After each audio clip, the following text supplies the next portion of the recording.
There's not a lot of pictures and videos floating around the internet showing these things, especially in use. For lack of a better term, this is improvised artillery in the Syrian civil war. So they first came about, or at least this kind of model, back in 2012, 2013 timeframe. And if you look at how this thing is built, it's really just a hodgepodge of different pieces of equipment, right? Some heavy duty tires attached to a frame that's all welded together, a pipe, and then the munition is actually probably the most interesting piece here. The one shown in this video has some fins for stabilization. The early models didn't have that, but propane tanks have been kind of the primary munition used for what's been called a hell cannon, is kind of the name of this weapon system. So what these folks have done is they open up the propane tank, fill it with some sort of homemade type explosive or explosives pulled out of, munitions they find on the battlefield, artillery rounds, mines, or unexploded bombs, things like that. They attach a fuse, more on that in a second, and then launch this thing off into the distance. So as we're watching this video, you'll see as the first one flies through the air, it doesn't detonate right away. So most of these don't come with, I shouldn't say that, some don't come with impact fuses. They have more of a timed fuse. So the operator determines how long it's going to take before this thing actually reaches the target, and a short period after that, it's set to detonate. So they think it's going to take 2 seconds from launch to impact of the target. They might set the fuse for 2.5 seconds or 3 seconds to be safe. And what they're doing there is allowing this munition time to penetrate into a building. Like you'll see in this video, it can go through a wall or through a ceiling, come to a rest, and then detonate. So that's not the munition not working. It's actually the munition working as desired. All right, it can be pretty hard to top the hell cannon. That's a pretty unique system in a lot of ways. But today we've got videos showing the Russian 2S5 self-propelled howitzer and talk about some of the differences between that and the more traditional 2S3. We've got Ukrainian Su-25s conducting combat operations over the front and a new Israeli air defense platform known as the David's Sling. All right, here we've got a Russian 2S5 being utilized in Ukraine. So this is a 152 millimeter tracked self-propelled howitzer.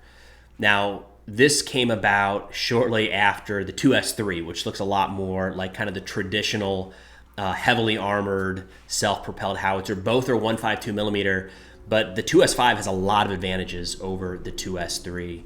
So the 2S3, for instance, has a maximum range on or about 17 kilometers, whereas the 2S5, only developed a few years after, has a max range out near 30 kilometers. So quite a bit more range the 2S5, and the 2S5 has a significantly higher rate of fire. So it's estimated, a lot of this depends on the situations on the ground. The crew operating the equipment, of course, plays a major component. But the 2S5 is designed to be able to fire between 4 and 6 rounds per minute, whereas the original 2S3 can only fire between 2 to 3 rounds per minute. So there's a lot of advantages to the 2S5. It can fire a lot of rounds further in a shorter period of time. The downside here, as you can see in this video, is that the crew is exposed. So it is a self-propelled howitzer in the sense that it can move itself from one location to another and doesn't have to be towed by another system like the M777.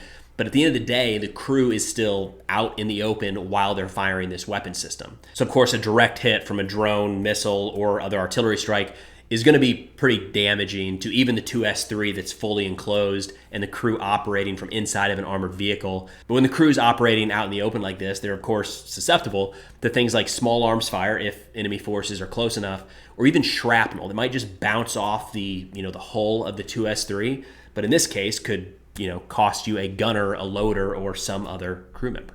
All right, this is a video showing Ukrainian Su-25s conducting combat operations somewhere along the front during their ongoing war with Russia.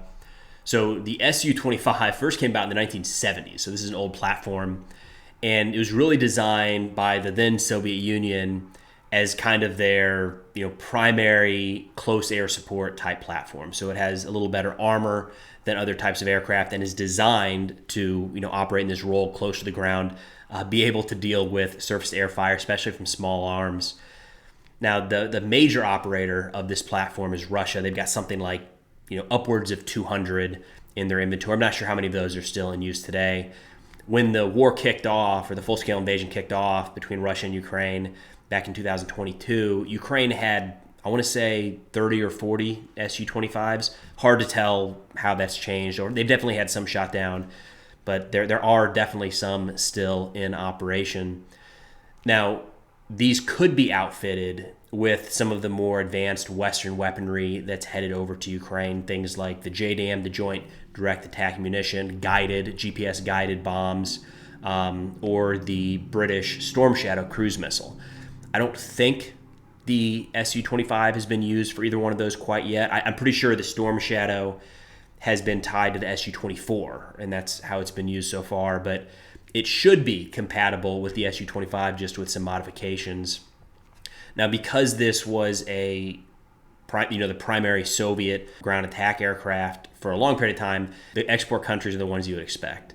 This is in use by North Korea, Iran, Azerbaijan, Belarus, and a handful of others. So because it is still in use by so many countries around the world, even though the aircraft first came about in the 1970s, there is still a decent-sized industry, at least, for parts and maintenance and equipment to allow this thing to continue in operation. So this is the David Sling air defense system being tested somewhere in Israel.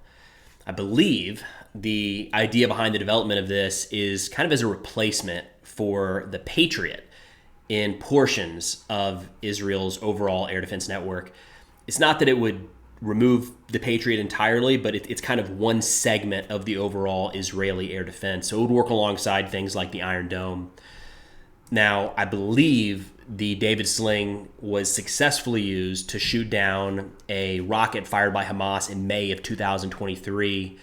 But for the most part, it hasn't been fully integrated into any air defense network. There's still a lot of testing and kind of rollout going on here. But a few kind of key components to the David Sling is, one, it's supposed to be quite a bit cheaper than the Patriot. The costs with any of these major weapons platforms, especially as they're being developed, are kind of hard to really figure out, but it wouldn't be crazy that an air defense system, a new one being developed, is cheaper than the Patriot. The Patriot is pretty expensive, all things considered. Now, the David Sling is supposedly ideal for short to medium range targets focused on rockets and cruise missiles. As part of their marketing of this platform, I guess I'll say, the manufacturer says that the David Sling interceptors are able to maneuver pretty easily to intercept targets, and that they're able to discern between decoys and actual warheads. So that's something we've seen pop up a lot during the war in Ukraine. Russia firing, large salvos of missiles and drones at Ukraine, some of which are decoys designed to draw out air defense systems and force Ukraine to utilize some of their, in limited supply and very expensive air defense assets, shooting down what, realistically they don't need to shoot down. So, if a platform is able to easily determine whether or not it's a decoy or an actual warhead, it can make that decision mid-flight and actually intercept the legitimate threat. All right, that's all I got for now. Be sure to check out the national security sit reps I put out regularly on Substack. If interested, the link is in the description below. Thanks for watching. We'll see y'all next time.